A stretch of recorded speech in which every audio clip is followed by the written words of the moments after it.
Here's a question no politician wants to answer. Can the West survive if we keep neutering men? You have 3 seconds. So I'll answer it for you. That's a big no. No way. It can't possibly survive.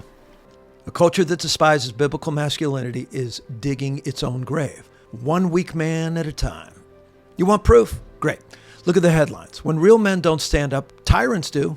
When fathers disappear, families fall apart. When pastors go soft, the sheep scatter. Today I'm going to show you why our survival depends on strong, humble, biblical masculinity and how you can be a part of restoring it. Let me kind of put this in something you'll remember, a short, pithy statement. Strong men create free nations. Weak men invite tyranny. Write that down. The decline of men is the decline of the West, period. 1 in 3 young men are not working or in school. Porn is decimating men's self-control and drive. Now, if you want to stay home and watch paint dry, that's up to you. More men under 30 are virgins than ever before. That's good if they're not married. Testosterone levels are plummeting. I'm mostly in touch with my feminine side. Churches are mostly women and kids. The men are MIA, missing in action. Where are all the men? And guess what? No civilization in history has survived when men stop protecting, providing, and leading. You can't nice guy your way out of chaos. You need to be nice now. Next, biblical masculinity versus cultural masculinity. There's a lot of talk about masculinity being toxic, but that's not the kind the Bible talks about. So let's make it clear. Biblical masculinity is not about being a bully. It's not about beating your chest or dominating women. Biblical masculinity is humble and self-sacrificing strength. Look at Jesus. He had the guts to stand before Pilate and speak the truth. He flipped tables to defend God's house. He laid down his life to rescue his bride. How's that soft? How's that toxic? Nah, it's holy, strong masculinity in action. Third, when men abdicate, tyrants don't. They move right in. Created a vacuum.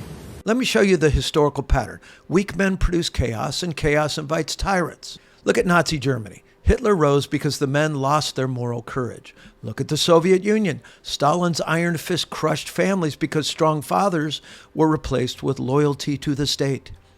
Look at America now. Cancel culture, woke mobs, big government control. It all thrives in the absence of real men. Proverbs 29:2 says, when the righteous are in authority, the people rejoice. But when the wicked rule, the people groan. When men stand up, people flourish. When men sit down, the wicked rise. It's that simple.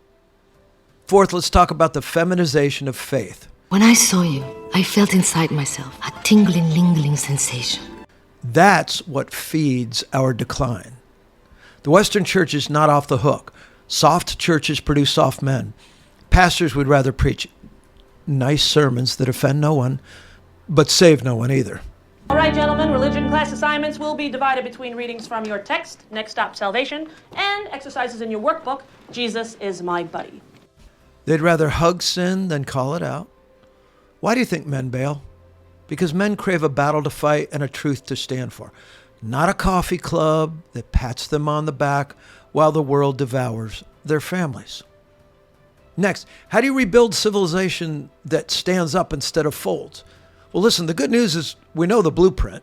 Strong families, strong churches, strong men. God's design for men hasn't changed. You protect the weak, you provide for the family, you lead with humility and sacrifice, you fight when evil rises. Psalm 82:4 says, rescue the weak and needy, deliver them from the hand of the wicked. That's a man's job. And when men do it, freedom thrives. And when men don't, tyranny and confusion take over. It's that simple, and if women stand up and say, I don't want that kind of man, I want a metrosexual, well, metrosexuals will lead to the downfall of the West. Thank goodness it's a dying fad.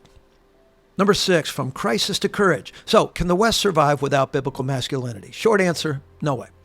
But you don't have to wait for the government or culture to fix this. You can start at home. Be the father your kids need. Be the husband your wife trusts. Be the man your church can depend on. Be the lion the world can't silence. The West doesn't need more politicians. It needs more men who fear God more than they fear cancel culture. Men who will stand up and say, not on my watch. Strong men build strong families. Strong families build strong churches. Strong churches build strong nations. Lose the men, you lose it all. Usually when things get stirred up at this point in my videos, people are wondering, what can I do? So let me tell you, start small, but start somewhere. How about you share this video with every man you know? Drop a comment. Are you done with passivity? Subscribe, because next, we're not backing down. We're going to tackle communism, the New York mayor's race, and why it matters greatly to Christians. Stay bold, stay biblical, and let's rebuild what's worth saving. This has been Pastor Rob, and I will see you in the next video.